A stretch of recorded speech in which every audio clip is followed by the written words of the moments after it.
మీరు కావాలి అనుకుంటే మిమ్మల్ని పెళ్లి చేసుకోవడానికి చాలా మంది క్యూలో ఉంటారు. ఆ అందానికి ఆ ఫేస్ కార్డుకు మనం ఇచ్చే వాల్యూ ఎంత అండి అది? అలాంటిది ఒక జీవిత ఖైదు పడిన వ్యక్తిని అనేక వ్యాధులు ఉన్నాయని మీరే చెప్తున్నారు.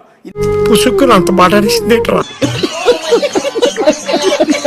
ఇన్ని వివాదాల్లో ఉన్న వ్యక్తి, వ్యాధులు ఉన్న వ్యక్తిని ఎందుకు ప్రేమిస్తున్నారు? దీని వెనకాల ఏదో కుట్రుంది. ఒక్కసారి నేను 2022లో అప్పటి వరకు కూడా నాకు అసలు ఏ ఉద్దేశం లేదండి. ఎందుకు అప్పుడు నిర్ణయం తీసుకున్నాను, ఆ నిర్ణయానికి కట్టుబడి ఉంటాను. మాట తప్పే వ్యక్తిత్వం నాది కాదండి. ఇప్పుడు దువ్వాడ శ్రీనివాసు దివ్యల మాధురి చేస్తున్న దానికన్నా నేనేం తప్పు చేయలేదే.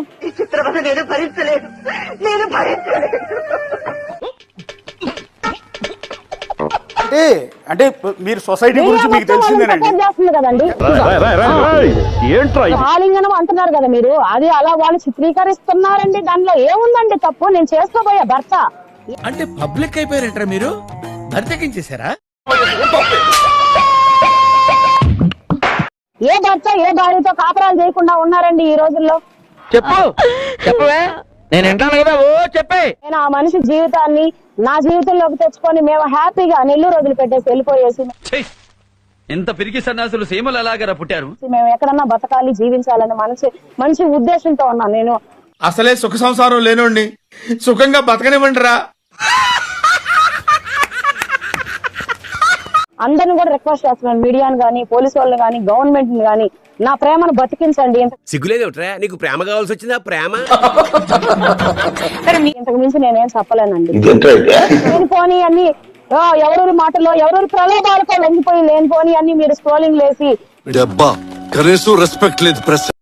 లోపల ఉన్నటువంటి అతన్ని నన్ను బయట హత్యకు గురి చేసే విధంగా అయితే చేయబాకండి. ఆల్రెడీ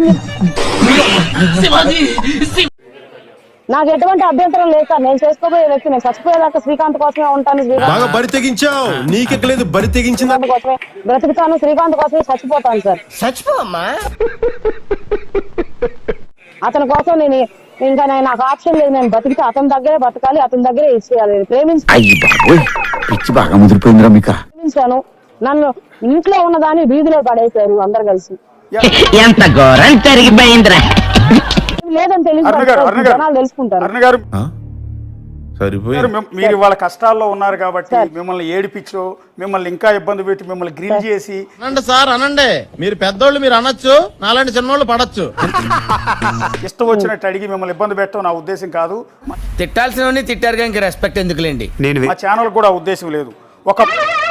ఏంటి బాబన్నా, ఒక మహిళగా మీ ఆవేదన ప్రపంచానికి తెలియాలి. అమ్మాయి అంటారా దీన్ని? ఎవరన్నా కిషోర్ అమ్మాయి అంటారా దీన్ని? వన్ సైడెడ్ గా ఒక మహిళని ఇష్టం వచ్చినట్టు దూషిస్తూ ఉన్నారు. అది కరెక్ట్ కాదనే ఉద్దేశంతో మీతో ఇంతసేపు మాట్లాడిస్తున్నాం. అరే నిజం చెప్పురా. కానీ ఇందాక మీరు అన్నారు ఆ వీడియో కిటికీలోంచి ఎవరో మాకు తెలియకుండా తీశారు అని. కానీ ఇది అదే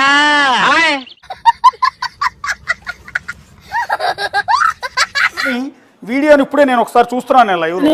చూసాను. ఆ వీడియో మీకు వెరీ క్లోజ్ గా, అంటే మీకు ఎదురుగా ఉన్న బెడ్ మీద నుంచి షూట్ చేస్తున్నారు. షూట్ చేస్తున్న విషయం మీకు శ్రీకాంత్ గారికి అవేర్ ఉంది, అంటే మీకు తెలిసే జరుగుతోంది అన్నట్టుగా ఉంది ఆ వీడియో. కరెక్టే కదమ్మా? వీడియో తీస్తున్నారని మాత్రం అయితే కాదు సార్. మరి అది ఎందుకు అలా పెట్టుకున్నాను అనేది నాకు గుర్తు రావట్లేదు. తెలీదు, గుర్తులేదు, మర్చిపోయా. అతను ఎవరండి? మాట్లాడింది అయితే వాస్తవం సార్. అక్కడ అక్క అంటున్నది ఎవరండి? ఏం పాయింట్ పెట్టావన్నా, సూపర్. ఎవరో సార్ విజిటర్స్ ఎవరో అప్పుడు నాకు టిఫిన్ తీసుకోనో మరి ఎవరో వచ్చారో తెలియదు. అవసరమా అధ్యక్ష? నిజమే కదండి. ఆ గొంతు నేను మళ్ళీ ఎప్పుడు కూడా వినలేదు. ఒకసారి నేను దాన్ని మళ్ళీ రివీల్ చేసి ఒకసారి మళ్ళీ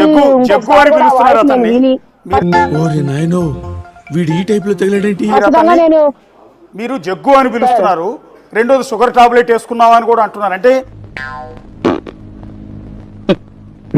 మీకు బాగా పరిచయం ఉన్న వ్యక్తే అతను. మరి మీకు తెలిసి వీడియో తీసాడా, తెలియకుండా వీడియో తీసాడా నేను డిసైడ్ చేయలేదు. అందరి ముందు పరిగిపోయిందిగా, ఇంకెలా తలెత్తుకుంటాం. మళ్ళీ కూడా ఒకసారి నేను ఆ వీడియోస్ నేను బాగా విని గుర్తు చేసుకొని ఖచ్చితంగా బిగ్ టీవీకి అందుబాటులోకి వస్తాను. అంటే మీ ఊళ్ళో తెలివితేటలు ఇక్కడ వాడకు. చూడటం కాదండి, మీరు చెయ్యాలంతే.